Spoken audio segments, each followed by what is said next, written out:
السلام علیکم. ایک سوال یہ ہے کہ آج کل بازار میں ایک تصویر بکا کرتی ہے. کیا بول کر کے بیچتے ہیں کہ یہ تصویر حضور صلی اللہ علیہ وسلم کے مزار مقدس کی تصویر ہے, اور انٹرنیٹوں پہ بھی کیا ہے یہ تصویر پھیلا کر کے لوگوں کو یہ کہہ رہے ہیں کہ یہ حضور اکرم صلی اللہ علیہ وسلم کی قبر انور کی تصویر ہے. تو آیا واقعی حضور اکرم صلی اللہ علیہ وسلم کی قبر کی تصویر ہے یا کوئی ایسا فیک چیز ہے؟ یہ ایک سوال تھا, لوگوں نے سوال کیا. تو اب اس کا جواب یہ ہے کہ ایک چیز تو یہ ذہن میں رکھنی چاہیے کہ دنیا جو ہے, یہ دنیا یہ تصویروں پہ ہی ٹکی. کوئی آتا ہے آ کر کے کہتا ہے یہ فلاں کی تصویر ہے, ہمیں یقین ہے کہ یہ فلاں کی تصویر ہے. کس نے دیکھا, کس نے بنایا ہے؟ کیا کوئی یقین سے کہہ سکتا ہے؟ نہیں.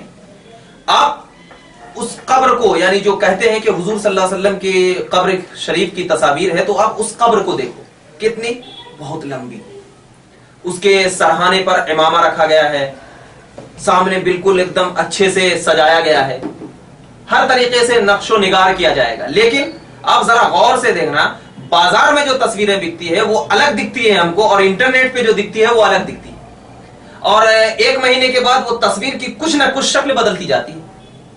غور سے آپ دیکھیے گا. تو دراصل اس مزار مقدس تو میں آپ کو بتاتا ہوں کہ یہ حضور اکرم صلی اللہ علیہ وسلم کے مزار مبارکہ کی تصویر نہیں, یہ ذہن میں رکھنا. کیونکہ دراصل بات یہ تھی کہ چھٹی صدی ہجری میں ایک بادشاہ تھا جس کا نام تھا نور الدین زنگی علیہ رحمت و رضوان. نور الدین زنگی تھا. کیا ہوا کہ مدینہ المنورہ میں دو یہودی جو اپنے آپ کو بہت بڑا متقی سمجھتے تھے, سوچتے تھے کہ میرے سے جیسا عبادت گزار کوئی ہے ہی نہیں. ان لوگوں نے ایک چال کیا کھیلا کہ یہ جنت البقیع ہے نا, جنت البقیع, وہاں پر ایک سرنگ کیا, اور وہاں سے کہاں سرنگ لے کر کے گئے, جو حضور اکرم صلی اللہ علیہ وسلم کے مزار مبارکہ تک وہ سرنگ کو لے جا کر کے دیکھنے کے لیے کہ حضور کا جسم مبارک ہے یا نہیں. تو جیسے ہی سرنگ کھود رہے تھے تو اللہ کے نبی صلی اللہ علیہ وسلم نے حضرت نور الدین زنگی علیہ رحمت و رضوان کے خواب میں آ کے دونوں کا چہرہ دکھا دیا کہ یہ دونوں کا چہرہ دکھا دیا کہ یہ دونوں ہیں. اور تو حضرت نور الدین زنگی تو بادشاہ تھے.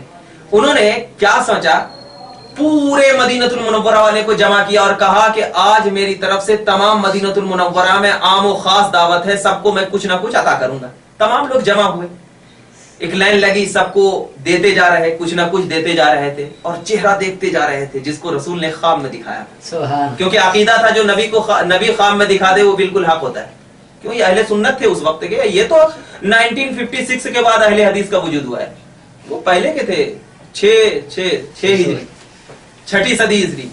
اب دیکھتے جا رہے سب ہو گئے, لیکن وہ دو جنے نہیں دکھے, دو لوگ نہیں دکھے. انہوں نے کہا کہ کوئی چھپا ہے, کوئی اور آنے کو باقی ہے.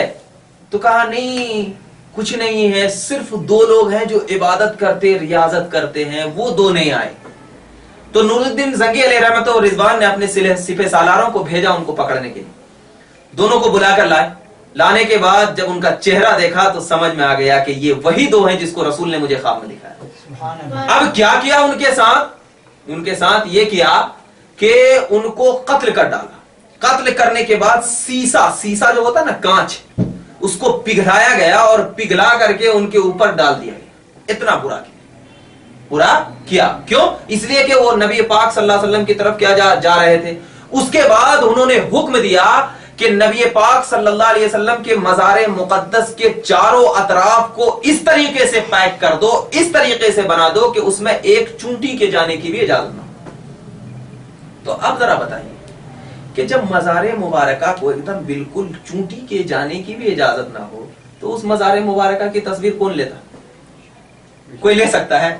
ارے جب سوراخ ہی نہیں ہے, کچھ بھی نہیں ہے, ہر طرف سے پیک ہے, ہر طرف سے سرنگ بند ہو گیا, سب کچھ بند ہو گیا, تو کون تصویر بنائے گا؟ ہمارے علماء کہتے ہیں جو چل رہا ہے نا ابھی, جو نیٹوں پہ اب بازاروں پہ جو چل رہا ہے, وہ کن کی مزار مقدس کی تصویر ہے؟ حضرت مولائے روم علیہ رحمت و رضوان کی. حضرت مولائے روم ہے, اور وہ استنبول سے کچھ دوری پر واقع ہے, استنبول سے کچھ دوری پر, اور ان کے قریب ہی حضرت شمس تبریز علیہ رحمت و رضوان کی مگر کیا برکت والی جگہ ہے، کیا برکت والی. حضرت مولائے روم کیا فرماتے ہیں، میں اس وقت تک مولوی نہیں ہوا، میں اس وقت تک مولوی نہیں ہوا جب تک کہ میں حضرت شمس تبریز کی بارگاہ میں نہ گیا. جیسے ہی بارگاہ میں گیا مولوی بن گیا. تو مطلب یہ ہے کہ مولائے روم کے قبر کی قبر ہے. اور جو انٹرنیٹ پہ، یہ تو بازاروں میں جو ہوتا ہے وہ بتا رہا ہوں، اور انٹرنیٹ پہ جو تفسیر ہے نا، انٹرنیٹوں پہ جو یہ ہے، تو وہ اس وقت کے بادشاہ عثمان پاشا کے قبر کی. عثمان پاشا کی، کون ہے عثمان پاشا معلوم؟ وہ عثمان پاشا جنہوں نے استنبول کو کیا کیا تھا، فتح کیا تھا. استنبول جو ہے ایک ملک ہے، اس کو کیا کیا تھا، فتح کیا تھا اس وقت کے عثمان پاشا. تو بتانے کا مقصد آپ لوگوں کو یہ ہے کہ لوگ کیا ہے، حضور کریم صلی اللہ علیہ وسلم کے قبر مبارک کو کیا کرتے ہیں، کہتے ہیں کہ یہ قبر مبارک کی تصویر ہے. یہ بالکل درست نہیں ہے، مگر کون سمجھائے لوگوں کو، کون سمجھائے؟ بس آپ لوگوں سے میں کہہ رہا ہوں، جن جن تک یہ بات پہنچ رہی ہے وہ کیا ہے، اپنے بھائیوں کی اصلاح کریں کہ یہ قبر مبارک کی تصویر نہیں ہے. کیونکہ ہم ایسے کو، اب آپ بتائیے، بغداد چلے جائیے، شام چلے جائیے، کوئی آدمی یقین سے کہہ سکتا ہے کہ یہ حضرت یوسف ہی علیہ السلام کی قبر ہے؟ کہہ سکتا؟ نہیں کہہ سکتا، شک ہے اس میں، کیونکہ کوئی دیکھا نہیں ہے. مگر نبی کی قبر کو تو بالکل کہہ رہا ہے کہ یہ نبی کی قبر ہے، لیکن اس کی تصویر بنا کر کے لوگوں کی اس میں یہ کرنا ہے، یہ تو بے وقوفی ہے. اسلام اس کی اجازت نہیں دیتا، بلکہ آپ کو کہنا یہ ہے کہ نبی پاک صلی اللہ علیہ وسلم کی قبر کی تصاویر اور صرف نبی کے گنبد خضرا ہے، اسی سے برکت حاصل کرو. قسم خدا کہ ہمارا عقیدہ ہے کہ گنبد خضرا کی طرف بھی لو لگاؤ گے تو تمہارے دل میں اللہ نور پیدا کرے گا. ہمارا عقیدہ ہے. اسی لیے آپ بالکل پرہیز کریں، اور ایسے افواہیں جو بازار میں نبی کے قبر کے نام پر اسٹیکر بک رہا ہے، انٹرنیٹوں پہ چل رہا ہے، ان سے دور رہیں. انشاءاللہ تعالی برکت ملے گی.